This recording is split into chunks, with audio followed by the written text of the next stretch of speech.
5 kg ಗೊಬ್ಬರ first ಆಗಿ ಏನು ಕಬ್ಬಿದೆಯಲ್ಲ 1 ತಿಂಗಳ ಕಬ್ಬು ನಾಟಿಗೆ ಆದಮೇಲೆ 1 ತಿಂಗಳ ಶುಗರ್ಗೆ ಇಟ್ಟಿಟ್ಟು ಇದನ್ನು 1 ಎಕರೆಗೆ 5 kg ಗೊಬ್ಬರ ಹಾಕಬೇಕು.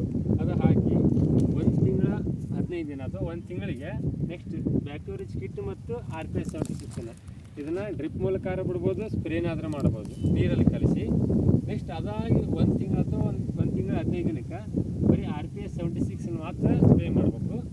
ನೆಕ್ಸ್ಟ್ ಅದಾಗಿ 1 ತಿಂಗಳ ಒಂದೂವರೆ ತಿಂಗಳಿಗೆ ಮತ್ತೆ ಒಳ್ಳೆ ಇಲ್ಲಿ ಸ್ಪಾಟಿ ರಿಚ್ ಅಂತ ಇದೆ, ಈ ಸ್ಪಾಟಿ ರಿಚ್ಚನ್ನ ಸ್ಪ್ರೇ ಮಾಡಬೇಕು. ಈ ಸ್ಪಾಟಿ ರಿಚ್ ಸ್ಪ್ರೇ ಮಾಡೋದ್ರಿಂದ ಗಣಕಿ ಗ್ಯಾಪ್ ಬರುತ್ತೆ, ಗ್ಯಾಪಿಂದ ಸೈಜ್ ದೊಡ್ಡದು ಬರುತ್ತೆ. ಗಣಕಿ ಗ್ಯಾಪ್ ಆದ ತಕ್ಷಣ ಏನಾಗುತ್ತೆ, ಬೆಳವಣಿಗೆ ಜಾಸ್ತಿ ಆಗುತ್ತೆ, ಆಮ್ಯಾಗ ಗಣಕಿ ಉದ್ದ ಜಾಸ್ತಿ ಬರುತ್ತೆ. ಇದಾಗಿ 1 ತಿಂಗಳಿಗೆ ಮತ್ತು RPS 76 ಮತ್ತು ಬ್ಯಾಕ್ಟೀರಿಯಾ ರಿಚ್ಗಳನ್ನು ಇದು ಸ್ಪ್ರೇ ಮಾಡಿದರೆ ಅಲ್ಲಿಗೆ ನಿಮ್ದು 6 ತಿಂಗಳಿಗೆ ನಿಮ್ಮ ಕಬ್ಬಿನ ಬೆಳವಣಿಗೆ ಏನು ಹಾಕ್ಬೇಕು ಫರ್ಟಿಲೈಸರ್ಸ್ ಅಷ್ಟು ಮುಗಿಯುತ್ತೆ.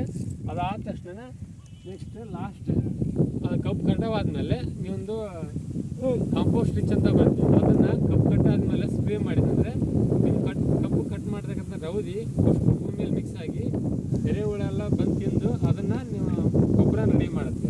ಅದರಿಂದ ನಿಮ್ಮ ಭೂಮಿಗೆ ಫಲವತ್ತತೆ ಹೊಂದುತ್ತೆ ಮತ್ತು ಯಾವುದೇ ಗೊಬ್ಬರ ಹಾಕೋ ಅವಶ್ಯಕತೆಯೇ ಇಲ್ಲ.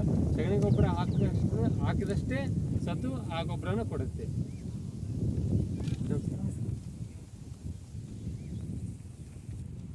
ಧನ್ವಂತರಿ ಕಂಪ್ನಿ ಬಗ್ಗೆ ಇಲ್ಲ ಅಂದಮೇಲೆ RPS ಯೂಸ್ ಮಾಡಿರಲ್ಲ ನಮಗೆ ಒಂದ್ಸಲ ಮಾಡಿದ್ಮೇಲೆ ಸಕ್ಸಸ್ ಅಂತ ಅದಕ್ಕೋಸ್ಕರ ಒಳ್ಳೆ ಮದುವೆ ತಗೊಂಡಿದ್ದೆ ಸಕ್ಸಸ್ ಅಂತ ಅನಿಸಿದ್ದು ತಗೊಂಡಿದ್ದೆ.